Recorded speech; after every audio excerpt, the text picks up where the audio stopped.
Good afternoon, everyone, and welcome to this afternoon's Glenorchy City Council meeting for Monday, the 27th of July 2026. I'm Sue Hickey. I'm the Mayor of Glenorchy and Chairperson of this afternoon's meeting. Glenorchy City Council acknowledges the Muwinina people as the traditional owners of this land. We recognise the Tasmanian Aboriginal people as the original owners and continuing custodians of the land, sky and country and waters of this island, La Truita.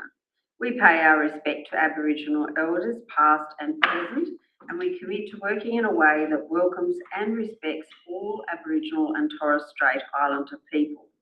Joining me tonight or this afternoon here in Council Chambers is Alderman Peter River. We have Alderman Justin Stringer. We have Councillor Molly Kendall, Alderman Tim Marks. We have our Deputy Mayor, Alderman Russell Yaxley. We have our Acting CEO, Luke Chu. We have Alderman Stephen King, Alderman Stuart Slade, Alderman Josh Cockshut, and Alderman Shane Alderton. Before we open our agenda, I take this opportunity to make a statement about workplace health and safety. Glenorchy City Council takes workplace health and safety seriously, and this includes physical and psychological safety. We have a duty to ensure that a safe workplace is provided for our employees, elected members, contractors, volunteers, and members of the public who may be present at Council's workplaces. Council's meetings form part of Council's workplace, and it is expected that everyone who attends Council meetings will behave in a polite and respectful manner. Council has endorsed a statement of intent setting out how we, as elected members, have agreed to conduct ourselves in representing the people of Glenorchy. In accordance with this, any disagreement should be expressed respectfully, remembering both during debate and in decision making that we are elected to represent and serve the people of Glenorchy and to make our city the best it can be. Finally, I note that the open section of this meeting is being live streamed and an audio-visual recording of the meeting will occur in accordance with Council's recording of Council meeting policy. Members of the public are not permitted to make audio or visual recordings of Council meetings. We have 12 items on the agenda this afternoon, and agenda item 1 is apologies, and I'm really happy to say we don't have any. So we'll now move on to confirmation of the minutes from the open meeting, that is the minutes of the Council meeting held on Monday the 29th of June 2020. So moved. Okay, Alderman Tim Marks, I saw your hand up first, and then I heard Alderman Slade second, so sorry about that, Alderman River. Any discussion, Alderman Marks? No, just the minutes are true and correct. Thank you. Any discussion? No? Nothing more to say, so I'll put it to the vote. All those in favour? Carried unanimously. Now, the item 3 is announcements by the Chair. So this brings everyone up to date for the last week. We should have a pool update, which is always exciting. The pool works are still tracking well and handover of the site back to Council is imminent. The work has technically been finished, but we then decided there were a few other things we'd like done, and so we've extended the contract or added another contract, is it? Just some variation. Just some variation works. The final coat of paint is going on this week, and Council has started the internal landscaping works, installing a barbecue shelter, barbecue and seating. And my goodness, it's come such a long way. It's really quite exciting. We are now looking for a local artist. Well, in actual fact, there's an update on this. We have found a magnificent local artist who will help create mural artworks for the external walls of the pool to make it all more inviting. Opening celebrations. We are anticipating that the plan to celebrate the opening of the pool will be announced in the next week or so. Belgravia, who will be running the pool on Council's behalf, have provided in principle support of the draft plans that have been developed with input from key stakeholders, including community members. The plan includes a first swim event on Thursday the 1st of October and a family fun day on Saturday the 3rd of October. Bear in mind, these are preliminary ideas and there'll still be a lot more work to go. The Youth Hub, our fabulous Youth Hub, had a school holiday program which was really well attended with around 50 young people attending each day.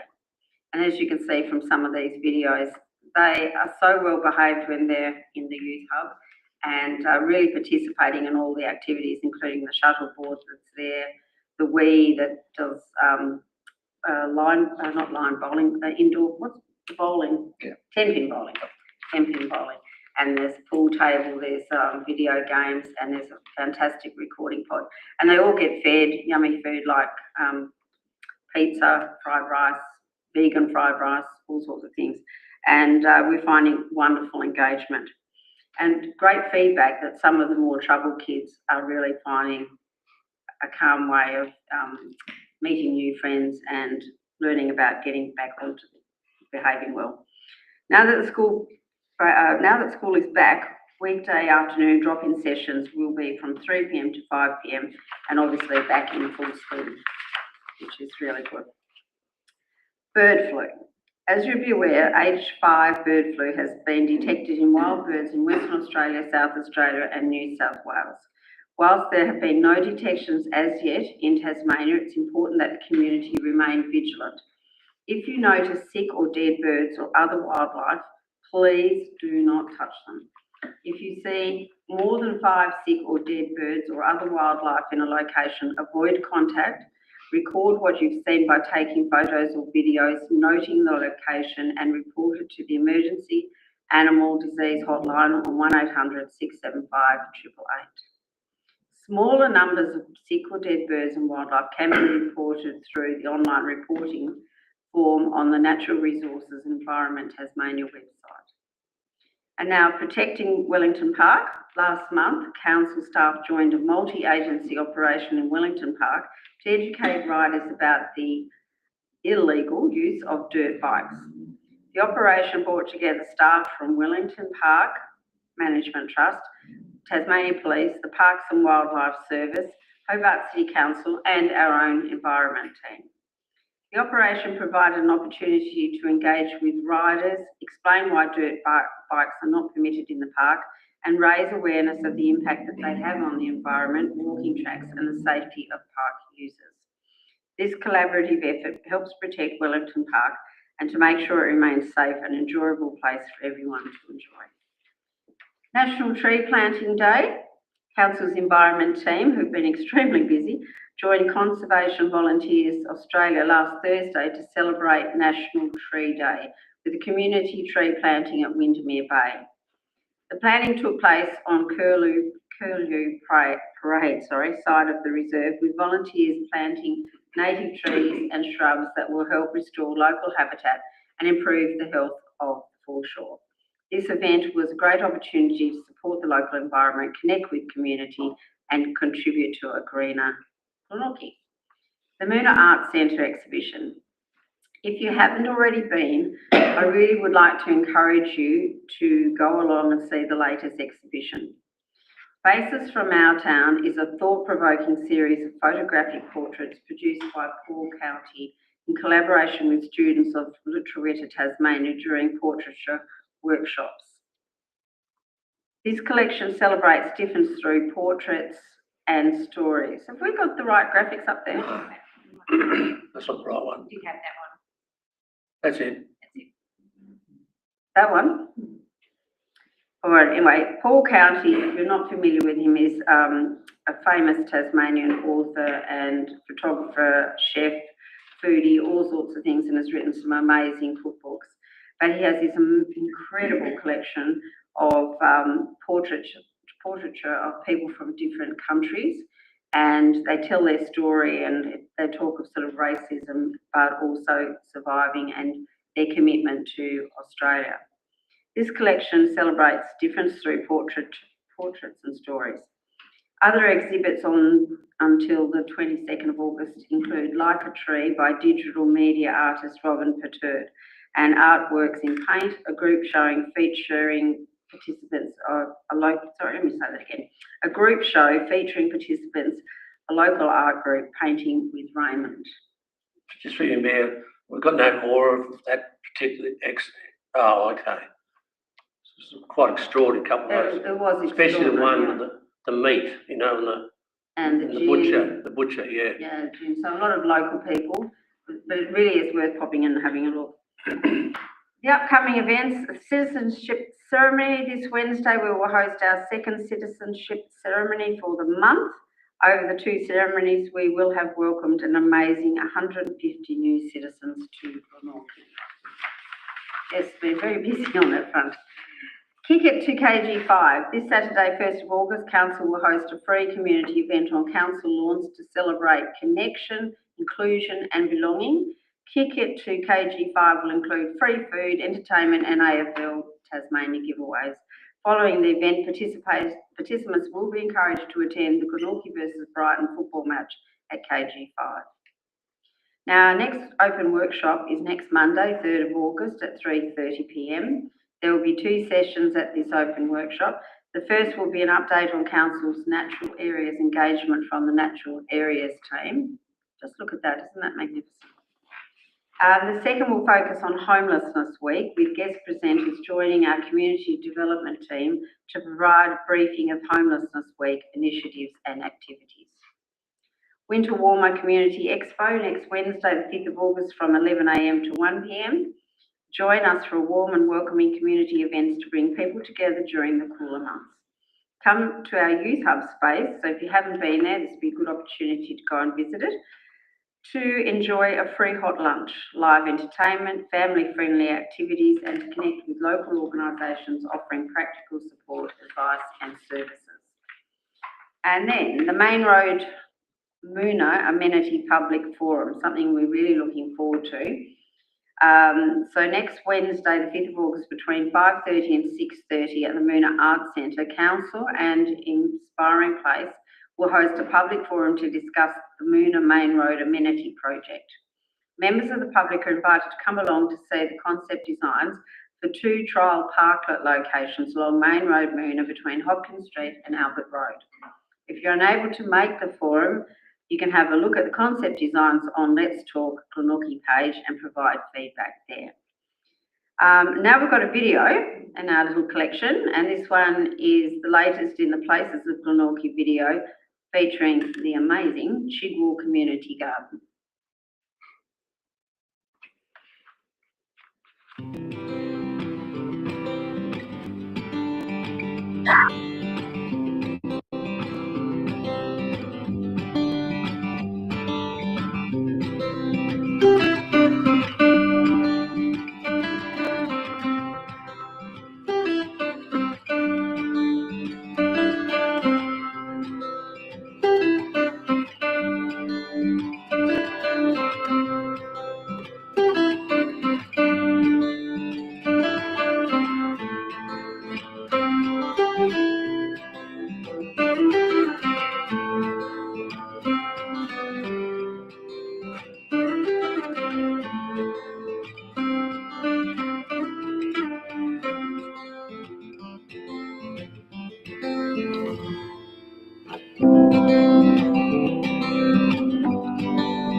It's actually more incredible when you're there. They grow the most incredible produce which they share and give back to the community free of charge. But anyone who loves gardening can go up and participate. We'll now move on to item 4, which is pecuniary interest notification. Do we have any? No? Okay. Item 5, response to previous public questions taken on notice. No questions were taken on notice from the June council meeting. Item 6, public question time. The council meeting is a formal meeting of the elected members elected by the Glenorchy community. It is chaired by the Mayor. Public question time is an opportunity in the formal meeting for the public to ask questions of their elected council representatives about matters that affect ratepayers and citizens.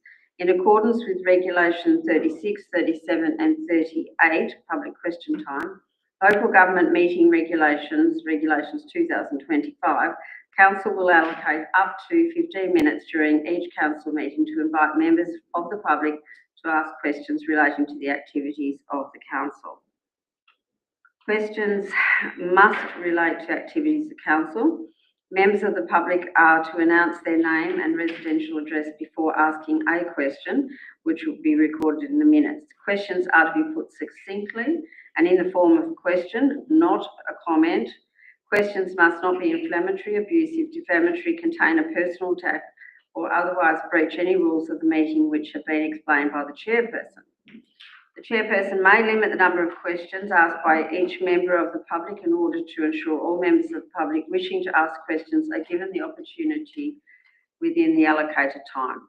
The chairperson will decide the order in which the questions are to be asked and may rotate the order between different members of the public if individuals have more than one question to ask. The chairperson may, in their absolute discretion, refuse to answer a question if the chairperson deems that it is inappropriate or does not comply with these rules or the rules of the council meeting. Or take a question on notice, in which case the answer will be provided in writing prior to the next council meeting and included in the agenda for the next council meeting. If a question is taken on notice, the chairperson may request that the member of the public submit their question in writing and may refuse to provide a response if the question is not provided as requested. The 15 minutes allocated for question time may be extended at the discretion of the chairperson at the conclusion of the time period. Council is to publish information related to question time, including any additional rules and procedures on the website. Now, recently we've had a sort of little break in tradition. I've been a little too generous with questions and they've been a bit lengthy with a lot of preliminary stuff. And it is the will of this council that I tighten up question time. So I do ask you please to comply with that. On question on notice, Eddie Steenbergen from Rosetta, thank you. Eddie sent in a couple of questions about the budget and they've been answered in our agenda, particularly around delegations. So do we have someone who would like to come forward with a public question? Thank you, Ms. Crowe.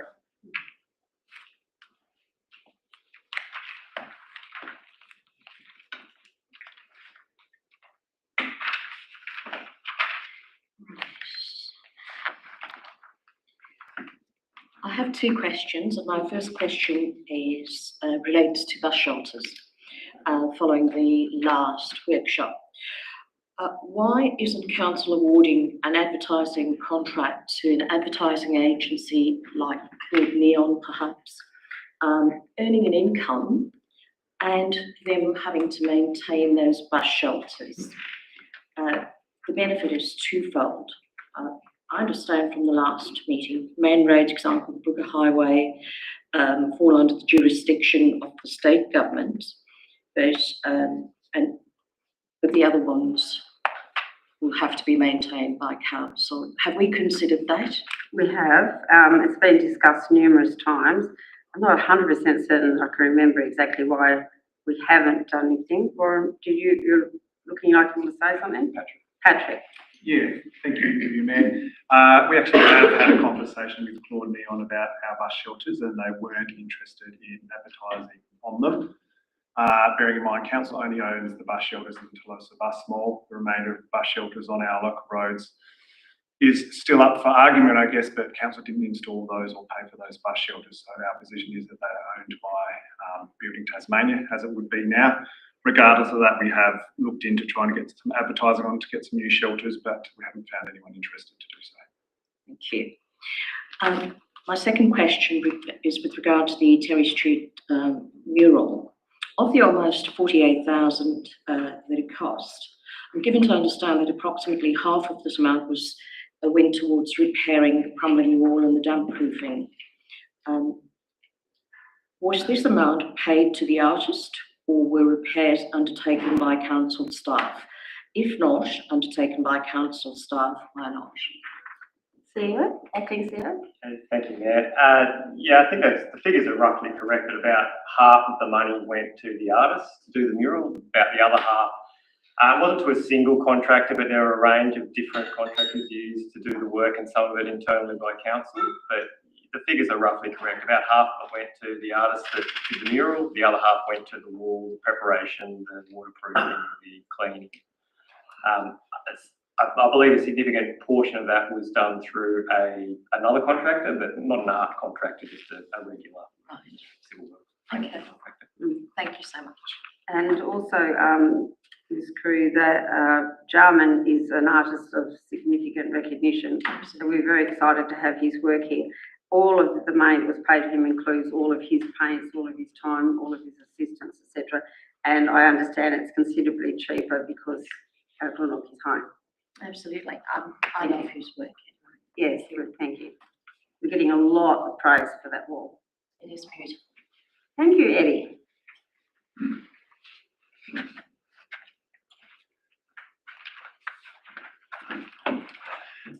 I'm Eddie Steenbergen and I live in Rosetta. My first question is about the showgrounds. I've had a number of people asking me about progress in construction and particularly on the residential side of things. And I noticed in the agenda tonight there was actually a little note in there saying that there are some outstanding matters. Apparently there are discussions going on with council and there's an outstanding RFI. I'm wondering what sort of matters are outstanding in that situation. Thank you, Sam. Thank you, Mayor. I might go to Director Pat, who's probably got some more background on this. Yeah, there's, thank you through you, Mayor. There's a lot of planning work still to go on that development. So they have a planning application before council. We've sought some further information around the housing proposed and the footprint that might take up. We've got a meeting with them this week to work through some of those planning issues. So I can't really put on more comment. Okay, thank you for that. Question number 2 is about the website, which appears to my untrained eye to have been moved in rather prematurely. So I asked the question, was anyone not on council staff or not involved in any consultant who actually had any input whatsoever at any point in the design or testing of the new website? Oh, that's a big tricky question. Acting CEO. Thank you, Mayor. Look, to my knowledge, I don't believe there's any community testing of the website. It has been done as a soft launch as such, which is why it hasn't been publicised, where it was really just a convert. Part of the problem was the old website wasn't properly supported anymore. So we've moved to a new format and it's largely been a like-for-like translation of the old website information to the new, but we certainly are picking up bits and pieces of out-of-date information, which perhaps is what you've noticed as well, which we're working through to rectify as we go. But yeah, the main driver was making sure we had a functioning website that was supported. Now we're going through the process of making sure the information that's translated across is all moved up to date, which is why it was a soft launch rather than a advertised launch of a new website. So I can ask a corollary to that question. Would council actually be interested in any public input on the website, its design or its operation? Yes, I would say we certainly would. If you would like to put it in writing to myself or to Christine, take any feedback. Sorry, through you, Mayor, we did have a group of super users, so community members that helped us to do user acceptance testing, but admittedly the group was relatively small. So Eddie, if you've got any feedback, please, I'll give you my email address, send it through. I know where you are. Thanks, Christine. Thank you. That's 2, Eddie. Oh, and a supplementary. I hope that last one didn't count. Sorry. In the agenda, I also noticed somewhere in the Deacon's financial information, there's a reference to I quote, an unplanned charitable remission application, which seems to have amounted to almost $160,000 worth of rate remissions. Apparently one organisation was the predominant receiver of that. And I'm wondering, how did this come about? What's the organisation? Is this going to be an ongoing remission? Thank you. Director Skolkowski. Yes, thank you, Mayor, through you to the CFO. I believe that was an unexpected, reasonably large sum. Yeah, obviously any charitable organisations are entitled to a rates remission. We generally get it informed who those organisations are. In this particular case, we're notified. And obviously those particular organisations are paying taxes or anything like that, and they are allowed to obviously get a remission. So we've obviously processed that. So remissions are ongoing, and that's quite normal. That's normal for charitable organisations and it's a full remission. Yep, that's exactly right. Okay. I'm sure of that. Just a quick one. All right, but be fair to everyone else. I'll be very quick. This crew was very good tonight. Very quick, point of order, Mayor. Point of order. If you, in all fairness, if you're going to allow Mr. Steenberg 4 questions, I think we should allow the other participants in the room 4 questions as well. Eddie, you're getting me in trouble. It's your call. Sorry? It's your call. Okay, would you like to email me that question and I can get an answer to you? Okay. Thank you. Thank you very much. Thank you, Mel. Okay, Deanne. Hello, I'm Deanne Gilly, Wildlife Corp Granton. Thank you very much, everybody, for popping out into my neighbourhood and having a little look at Pools Lagoon area. The question I just wanted to bring is regarding the land, which is number 2 Jarks Road. Now, I discussed it with a few people. It was being earmarked on the disposal list. Has that land actually been retained to become reserved with BirdLife? Yes, Thank you, Mayor. Yeah, I believe council did propose it for disposal a number of years ago, but my understanding is it went through a community consultation process and it was quite strongly opposed. So Last year. It was only last year, maybe. it must have been several years ago. But regardless, It's saved. yeah. So it's not currently proposed for disposal in any way whatsoever at this point in time. If it was to be, it would come back through the council, but it's not on the agenda. Yep, good news. And also regarding the intersection on Main Road and Hester Combe, which also goes over to Whitestone Point, main intersection there. There's actually been 2 fatalities and a number of other serious accidents on that intersection over the last 15, 20 years that I've sort of like been a resident in the area. Can any earmarks for perhaps some like spot funding be looked at to maybe improve that, turn it into a roundabout? Reducing the speed's obviously going to be the first thing that's going to happen along that area. Through you, Mayor. I believe some of those investigations are or have been occurring in a way, but Patrick might have some further information. Yeah, so there have been some old plans for a roundabout at that intersection previously. Very substantial cost to install a roundabout there, large infrastructure cost. We will put it on our future black spot list of potential projects, but it'll just have to get prioritised against some others. So it is on our radar. Yep, lovely, thank you. And great video of the Chippewa Garden, and I'm so glad Glenorchy stepped in and saved that for the community. Thank you very much. Thank you. We have another question? Thank you. Janice Bryan, Montrose. These are short questions, you'd be pleased to know. Has the council secured a contract for affordable learn to swim programs when our pool reopens in October? I don't know, so I'll have to ask the acting CEO. Thank you, Mayor. So Belgravia has come back on board as the operator. They committed to only charging the same fees they had previously plus CPI. So they're quite affordable fees relative to other aquatic centres. Obviously, CPI, some of those fees being quite small, there's a little bit of rounding. So, you know, $7.20 might become, you know, or $7.15 might become $7.20, for instance, just to get a nice even figure. But no, they have committed to only increasing by CPI. So No, it was the learn to swim programs that I was asking about. So the school-based learn to swim programs would be run directly through the education department. Just those ones, not others? I'd have to go back and check whether they run it by themselves, but I believe they're normally run through the education department, but I can double check that. Just 10 days, I know, it's a short course, but if parents, because since COVID there's been not many opportunities for children to learn to swim. And we need to look at some formal classes at the pool if we could, please. Even A adults, provider?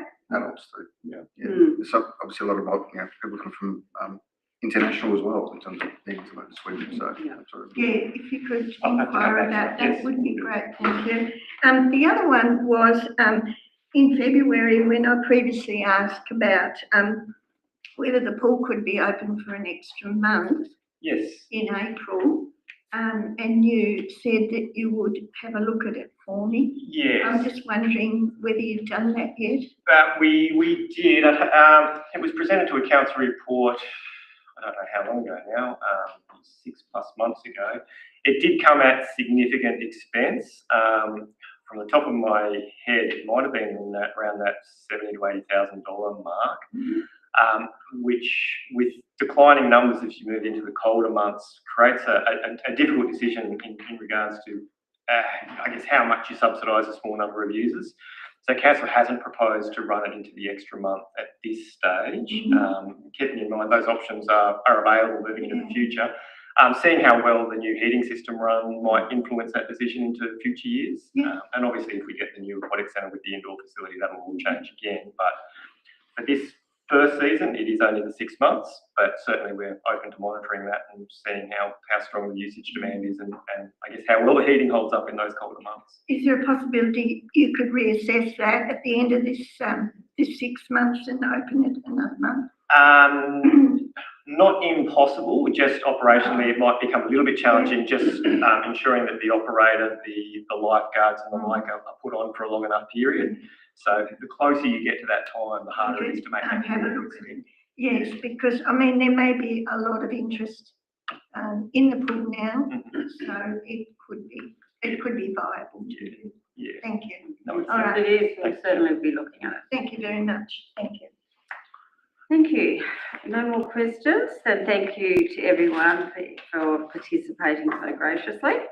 Item 8 is activities of the Mayor, and in this case, some activities of the Deputy Mayor, Russell Yaxley, who covered me while I took a bit of leave. So, Thank you. So we have Alderman Slade and Alderman Alderton. Would you like to say anything, Alderman Slade?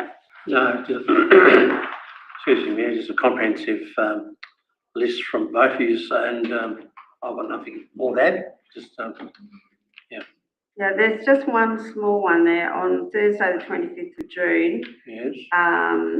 I stayed with Helen for the tour of the youth hub, but I had some doctor's appointment or something and couldn't get to the jobs hub, but she was accompanied by officers. Okay.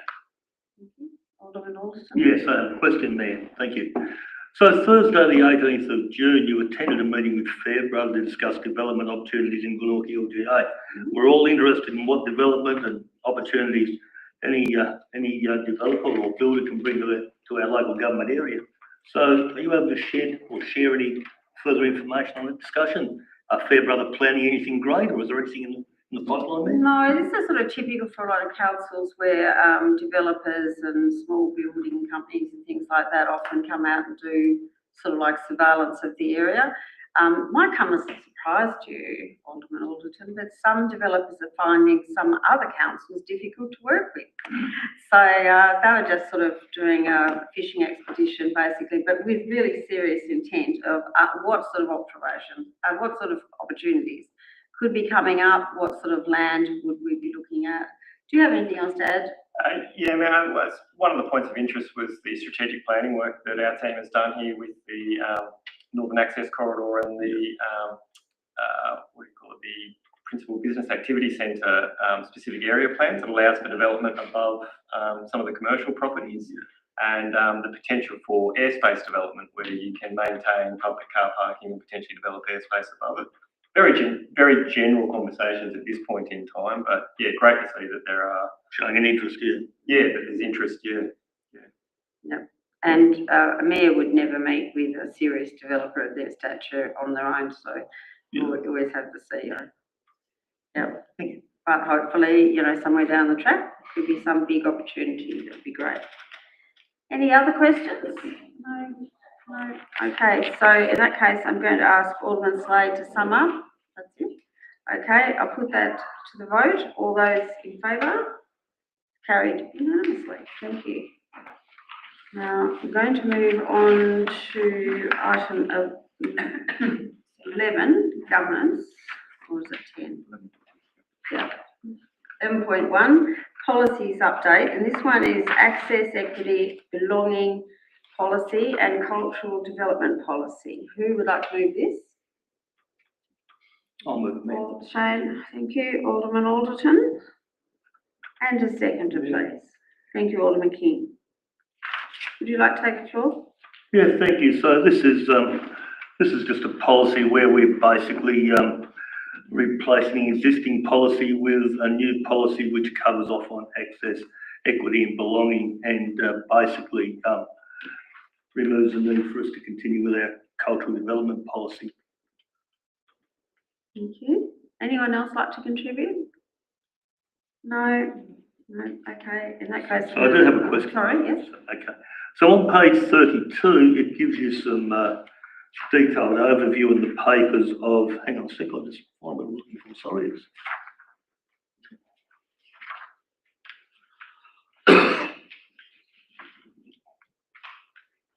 So we go down a series of dot points, and in dot point 3, it mentions celebrating diversity, recognising and honouring city Aboriginal heritage and many cultural abilities and life experiences enrich our community, including LGBTIQA+ community. I'm just asking why there's no reference in that dot point in regards to our multicultural community. They play a huge part in our local government area, so that was the only thing I noticed in the briefing papers. In this council policy, we're not really touching on our multicultural community in a way I feel we probably should. It does say in that same sentence, celebrating diversity, recognising and honouring the city's Aboriginal heritage and the many cultures. Yeah, that's a bit broad though, Mayor. Many cultures is probably a very broad terminology. People could confuse it into the many culturals, could confuse that wording into the many cultures of Aboriginal heritage, because there are multiple languages and multiple cultures within the Aboriginal community. So yes, you're right. It also says on scope 2, dot point 2, people of diverse abilities, ages, cultures. So yeah, but I think we can always strengthen it. So do you yeah, that's where I'm coming from. Yeah, if we maybe just strengthen it, include multicultural communities into that document. Okay, so let me just see if Alderman Alderton and Alderman. Going to move an amendment. Yeah, I was just going to ask if they'd accept it in as just an amendment. I'll be happy. Yeah? Yeah. You happy with that, Alderman Alderton? Yes. Yeah. Thank you. We just said multicultural communities. That's all we need to say. That's all we need to say. Yeah. Happy with that. Yeah. Okay, thank you. Any other questions? Thank you, Councillor Kendall. I guess this is more a point of note rather than a question, just about the inclusion of the Racial Discrimination Act as a part of it, so to strengthen that representation of multicultural communities. Thank you. Anyone else? No? So if I go back to Alderman Alderton to close. Yeah, nothing further than thank you, Mayor. Thank you. In that case, I'll put it to the vote. All those in favour? Carried unanimously. And so we're up to 11.3, is it? 11.2. I'll move it. Okay, 11.2, end of financial year capital works status report. So thank you very much, Alderman Cocksher. Who would like to second it, or Deputy? Thank you. Okay, Alderman Cocksher. Yeah, thanks, Mayor. Look, this report outlines our capital works program for the year just gone, so huge investment back on the community. The paper outlines some key projects, obviously Abbotsfield Road, Gibbons Reserve, Granton, the Apex Park play space, and also the big one, which is the Glenorchy War Memorial Pool, which we saw earlier, is getting to the final stages. So I think we spent over $29.1 million reinvesting back in the community in the capital works budget, and 90% was delivered with some leftover work to continue. So it goes to show there's lots of work being done. It's been a busy 12 months when it comes to the capital works department. So great job to everyone who's involved in that space, and I think some really strong projects for the community, and it's great to see those works being finalised. Want to say anything, Deputy? Yeah, I will through you, Mayor. Yeah, it's excellent news to see, 91% of the approved budget for that recurrent capital project. It really means that, that we're reinvesting into our community and we're reinvesting to the important assets that our community use every day. So it's excellent to see and very pleased for it to happen. Alderman King. Thank you. Through you, Mayor, I just want to commend our workforce for the brilliant work they've done over that period of time, and the way they've probably extended $29 million to closer to 32, 33. That it's really, the place is starting to sparkle. It's something that's been worked on for several years now, but the collaborative effort from our council team and the council boards working together to get the best we can out of what we've got. The synergy is just incredible, and well done to all our team. So thank you. If you please pass that on. Yes, Councillor Kendall. Getting sick and this week, but yeah, it's an exciting report. Just the end of financial year, I guess, is kind of the stock take of all of those capital works and what we got to. And as everyone's saying, the 90% is just incredible considering the bigger context of fuel shortages and contractors and supply issues. And reports like this make me imagine the back room, like going backstage and seeing the infrastructure management group just shuffling things as issues come up and shuffling the projects in their place. So congrats to the team, you're obviously working really well together. Thank you. Attention seekers. Yeah.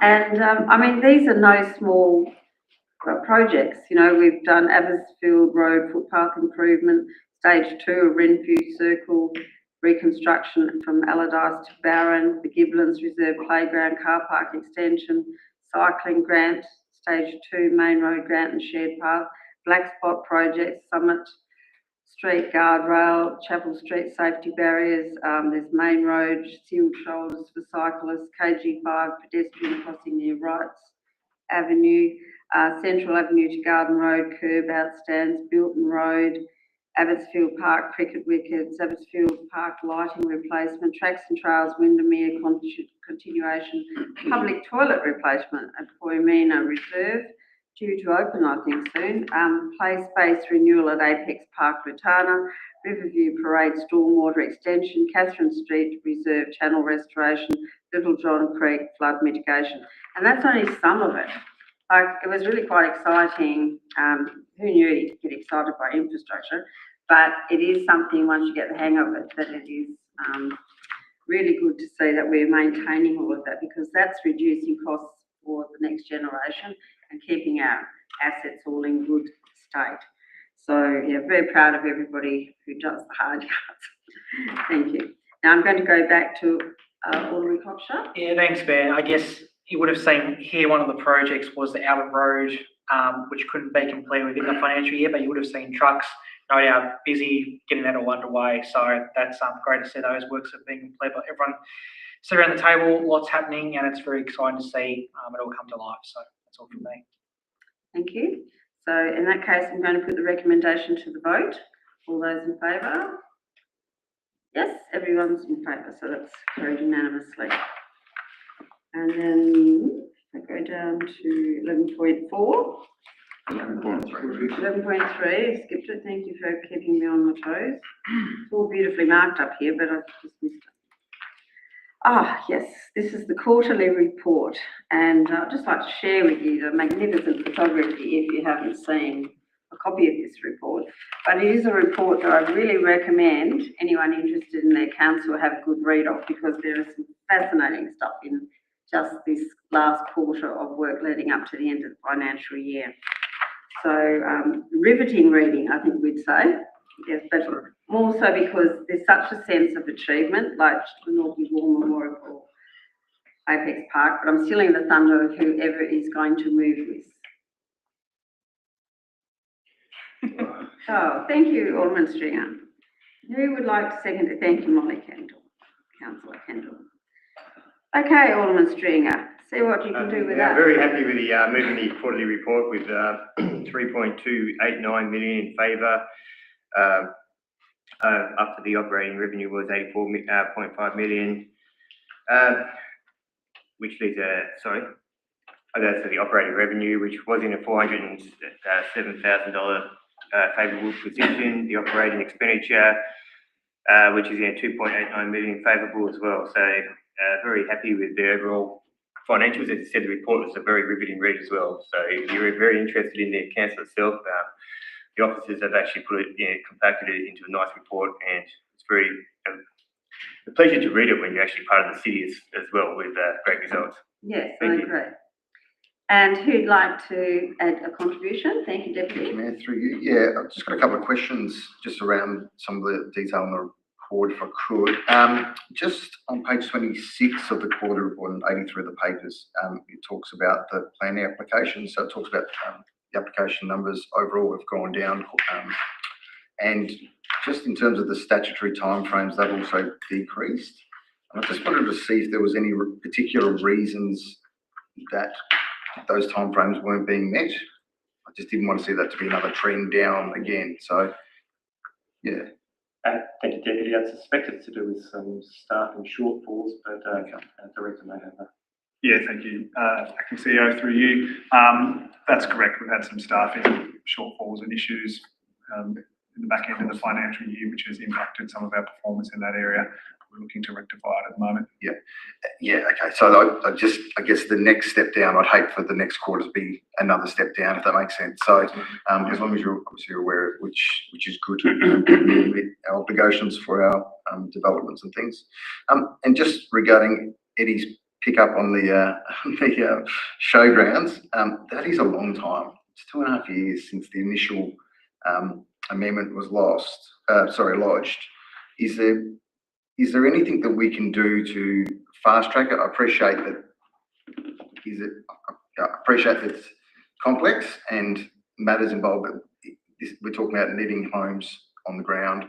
It's a fantastic site. Is there anything that we, from a council perspective, can assist the developer in terms of concierge kind of area, or can we sit down? I know you're obviously meeting with them this week, but it seems to drag a little bit at the moment. So. Yeah, thank you, Deputy. Look, it has been a long time. It's worth keeping in mind it's a multi-stage project, so they've obviously done significant works during that period as well. It also involved a planning scheme amendment, the change of the planning scheme in order to pursue some of the work as well, which obviously took a long time. Our planners certainly do work directly with them, and we'd love to see it progress faster as well. There is obviously a limit to how much you can do when, I guess, the specifics of the plan scheme needs to be addressed, and that might need specialist reports that address particular things around traffic and the like. And until those reports are provided and can be assessed, it does cause a pause in the process. I don't know if anything else to add. Probably not much more to add. We've got a meeting this week. We've had meetings quite regularly. Still a live application, so it's probably not too much I can actually say for them. But yeah, we are trying to, it's very important to council as well, so we are trying to work proactively with issues with them. That's good. I mean, it's good to hear, because it's important for everyone. It's important for the community, important for them as well. That's good to hear. I've got a number of questions. I'll continue. Thank you, Mayor. Don't get me in trouble. No. I'm trying not to get anyone in trouble. The annual plan measurements, they're all at 100%, and I just wondered whether it's quite, for something to be 100 out of 100. Is that? I'm just asking for the feedback. Right? Yeah, no, absolutely. So it has been a point of contention at times, because really when it's saying 100%, it means it's 100% of where you wanted that project to be. That doesn't necessarily mean a project's finished, for instance. So you might have a multi-year project. Yeah. And that it'll still be showing as 100% in Q4, because that's where you're expected to be. Yeah. So if it's not showing it at 100%, all errors are green, it basically means there's been something that's impacted that project, which means it's no longer where we wanted it to be. Yeah. So I guess that's maybe some of the discrepancy that you see, where it's there's only a couple in there that aren't marked as green. Man, you do your work really well, but I'm not sure it's quite that well. Yeah, so that doesn't necessarily mean the project is 100% finished. It just means that it's tracking where we anticipated it to be at this point in time. Okay. Just a question on that then, in terms of, we talk about in action 1.2.2.1 about increasing housing supply through land release. and it talks about measuring the number of lots, but I couldn't find anywhere in the report where it talks about the number of lots that are moved, or I guess, was there any feedback on the status of what we're looking at moving and where it's at, and likelihood or not likelihood? Like, for instance, Sharks Road, that would be, I'm assuming, would be one that would be not on the agenda, but is that part of the plan Yeah, to showcase? Just for community understanding. Yeah, sure. I'll have to find the specific action, but I think there are two separate measures there. One is the land that we're releasing, and then another one is, I think, just the plan in terms of how many lots we're approving for housing. Is that? I think those two measures there, if I'm reading it correctly, is one is around council land release for housing development, and the other one is the other deliverable we had on there was the status of the Northern Suburbs Transit Corridor project. And that was my next question, was, so yeah, where that status is. I know that we've got obviously a report happening, and we've got, you know, the status of that, but we've also got that detailed analysis happening as well in the background. I guess in that quarter report, I'd like to have seen some understanding of where that was, you know, the status of that, where it was, but I couldn't find anything. So I didn't know if there was something that could be considered for the next quarter.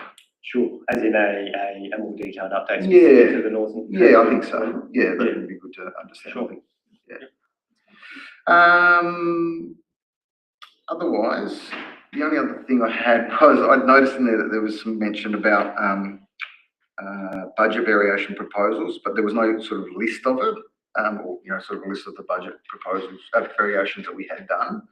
For the Woomera? Well, it just overall, because it mentions in there, a quarterly report includes CEO summary, council quarterly financials, budget variation proposals, but I couldn't find any detail of that specifically. Yeah. Or is it just in the report? Through you, CEO. No, there have been no budget variations for the quarter. Okay. At the quarter end. Right. So obviously, if there are any budget variations, they're always reported and included in the monthly financial report. Yeah. But yeah, there is nothing specific that had changed. Excellent. Just mentioned it there in so Good to think see you following through. diligent. Exactly. You spent all that time digging for Exactly. something that didn't exist. Well, that's right. Well, I kept looking, I couldn't find it, so that's a good thing. But otherwise, look, you know, absolutely great quarter, and a great 12 months that we've had, and it's something that we need to keep going and not be complacent in. So, yeah, certainly happy. Good. And Alderman Alderton. Thank you, and thank you so far for my colleagues on what they've touched on. I'd like to touch on the social media and communications performance part of the papers and part of this resolution. So very commendable. We've set some pretty high KPIs here. 1.8486 million content views, up 44.3%. That's a huge KPI uplift. 12,567 content interactions, that's up 56.4%. Profile visits, they're only up 6.9%, 24,330. Website link clicks, 3,895, up 49.6. So my question is, what attests to this huge uplift in social media and communications performance? Is this all based around the pool, or have we got better in this area, which I certainly hope we have? I felt this was probably our weakest link at council for a number of years, but last couple of quarterly reports, I've started to see some real good improvements in these figures. So I'm just wondering, are people more interested in council engaging more? Are we communicating out better? I'm really interested. These are phenomenal KPIs, and can we keep this momentum going? Well, I think also the standard of the posts are just so much better with the use of the drone and the content and the music. And I think we should give a shout out to Karcher and her team for extraordinary discipline in this area. And so there's more posts, we've got more people following, and I think we'll pass it over to Christine in case she'd like to baby. So yeah, certainly an excellent result. So I'm interested to hear what Christine's got to say. Yes, I'll reiterate what the Mayor has just said. I'm very proud of the team, and it is a very small team. So it's basically Karcher and was Natasha before she left to go to the UK with her husband. But we are replacing her with we've got a marketing officer position we're going through. We've made a concerted effort since I came on board 2.5 years ago to improve the communications and to work on that 4th R, the reputation of Glenorchy, which is the area that my team can affect. So it's just, I think the work's continued, it's just we're talking about it now in a more positive light, pardon me. So it's drowning out the negative with the positive, and that's been our tactic, and it's working. Yeah. So hopefully it will continue. Who knows? Well done to your team, Christine. All I can say is keep up the good work. Well, that's really to Karch, who I know is listening online, and Andrea too. Andrea, who leads that team. So, no, extremely proud of them. Yes, because it's not just that, it's issuing press releases and all the other things, presentations, posters, whatever else they do, and it's all building the momentum. Plus, I think that the standard of things we're across, we are trying to communicate that, because I think a lot of people have no idea what a council does. They don't even really understand the difference between state, federal and local government. And, hand on heart, I could say this council is so proactive in so many areas. So not only should they be able to see the things happening in their street and the cleanliness of the city and other things that we're doing, because, we are shouting our triumphs, I think it's been great work. And also a younger generation putting a different lens out there. It's a great result, Mayor, and look, it's something that probably a lot of people would look straight over the top of in the report and not even take any notice of. So I felt it needed mentioning today, and it certainly needed acknowledging. There's that communication space, there's not many people reading some of the daily newspapers, and they're getting their news from some various resources and things, well, a lot of it just from Facebook. So it's good that we can push out positive messages and kill some of the rumour mongering. Thank you, Yes, Christine. through you, Mayor. We do know from some research that we've conducted in the last 6 months or so that over 70% of our community hear about our activities and our successes and our work through social media. So that's where our focus has been. Which is great. Anyone else like to make a contribution? Yes, thank you, Councillor Kendall. Thank you, through you, Mayor. Yeah, as just echoing what everyone said, fantastic report. Also on the website, uptick in usership. And I quite liked the new look and feel of the website, but I think it looks really modern. Maybe I've got to admit it wasn't necessarily usability. I wasn't trying to navigate through. I was just looking at pretty pictures and thinking it looked great. But my question's about the website performance. This might be the most naive question ever, but I just did not understand these stats about 37,000 active users and 36,000 new users. Does that mean we only had 1,000 users before, or I wasn't sure if they were related, or maybe we've got inactive users. But yeah, there's a lot of people looking at the website. This is a bit of an unfair question to ask Katja when she's watching, but not able to answer. But if anyone can enlighten me about those stats, Christine. Not my bag, sorry, but I'll take that on notice and get an answer for you. Thanks. She's sending a message. She's just messaging. He's listening, he's watching. We have inactive users. I don't even know that. Okay, yeah, right. Right. Oh, can I ask another one? Yes, you can. Are we on TikTok? Are we on TikTok? Not No, yet. not yet. No. Okay. What? TikTok. Through you, Mayor, I don't think it's regulated enough. No. For Security-wise, yes. And I think there was a report of federal parliament recently saying that something about politicians should get off TikTok and do real work, or, instead of trying to do all these complicated things to get their metrics up. Okay, anyone else? Yes. Right, just please provide an update to the question the Deputy Mayor asked before around the statutory timeframes. I've got a correction. I think that graph you're referring to, that's actually just the total number of building applications determined.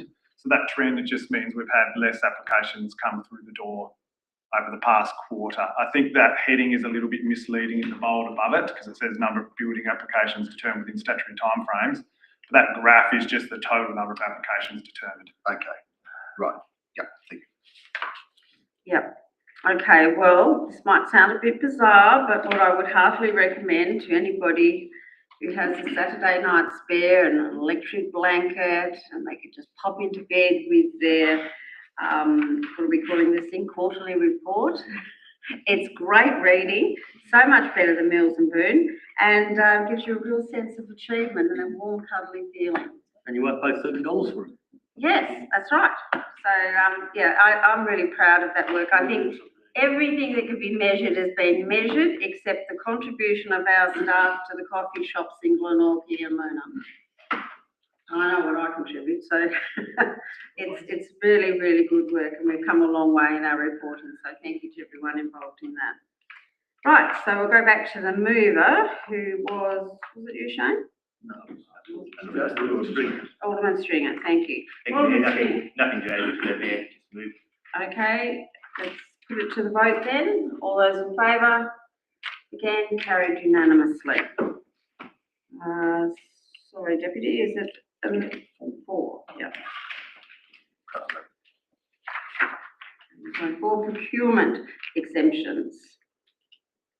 Who would like to move this one? Yes, Alderman Stringer? Don't hesitate. And thank you, Alderman Marks. Right, Alderman Stringer, would you like to explain? I move for the exemption of the $78,000 for a program that we need for our software and sorry, it was under the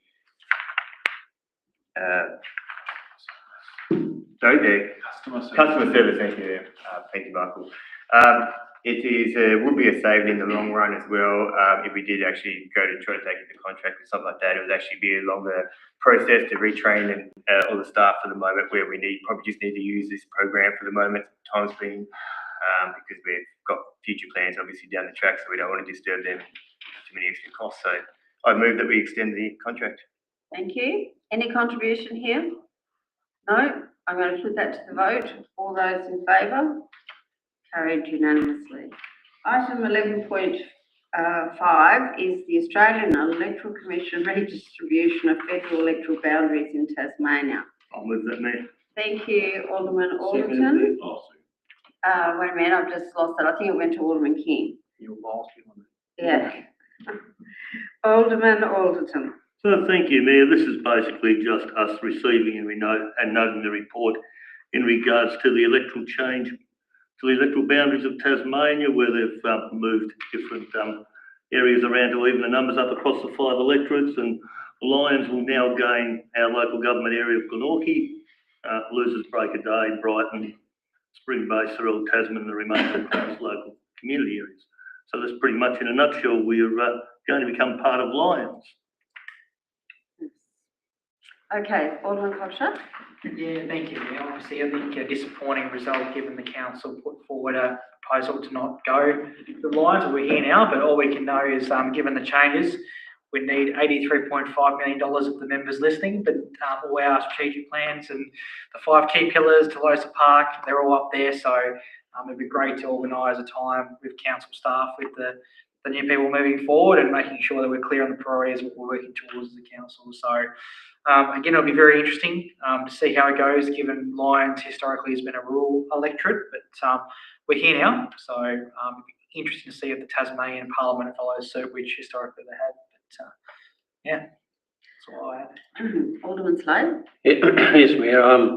I'm looking at it as being positive, the fact that we as a council can meet with other agencies, other members of Parliament, and just look at where best we can now go in relation to enhancing Glenorchy and perhaps some things that were shortfall in Glenorchy. It still does sound a little bit bizarre, I must admit, that going around from one area that I'm going to need my gumboots and a hat, like on a farm, and then you come down to a rural area, urban area like Glenorchy. But decisions been made. And I think this will create some really good, healthy workshops of what the advantages are, and when they do show themselves, how do we bring them about so they are come to fruition. And bear in mind, Lions is normally a pretty good area when it comes to getting money at elections. So. Yes, Deputy. Thank you. Yeah, agree with everyone. Obviously, it's likely to proceed from history, what it tells us, and it will, as Alderman Slater's mentioned, it's going to change us. We're going to have to start change our thinking, and we're going to have to be think about differently how we our strategy for advocacy, because we're going to have new members to engage with. So we need to be really proactive on that space and, building new relationships, nurturing those relationships. And so, so plenty of hard work ahead, but happy to receive a note. Anyone else?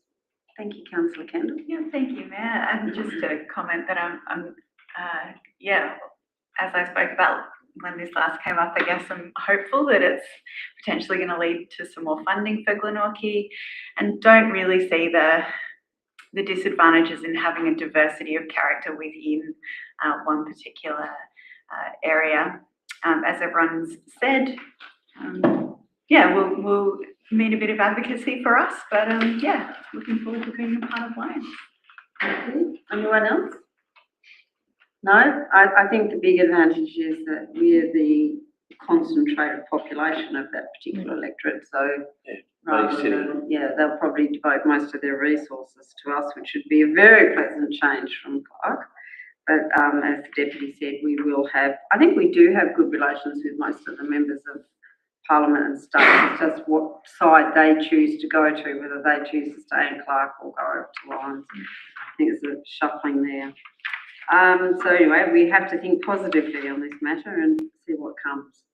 Are there any other contributions? No? Then I'm going to go back to Alderman Alderton to sum up. Okay, thank you, Mayor. Yep, I'd just like to share everybody's sentiments around the room that, yes, people are resistant to change, but I think the important thing is for us as a council is to take the positives out of this change. And like Alderman Slade said, I too share far greater positives and less negatives. I feel, for example, there's potentially a lot of infrastructure that neighbouring councils are competing for, similar to ours, and the advantage of being in a different electorate.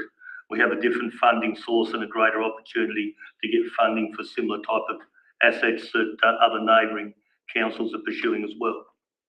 Thank you. Okay, in that case, I'm then going to put it to the vote. All those in favour? Carried unanimously. Item 11.6 is notices of motion, questions on notice or without notice. Do you have any?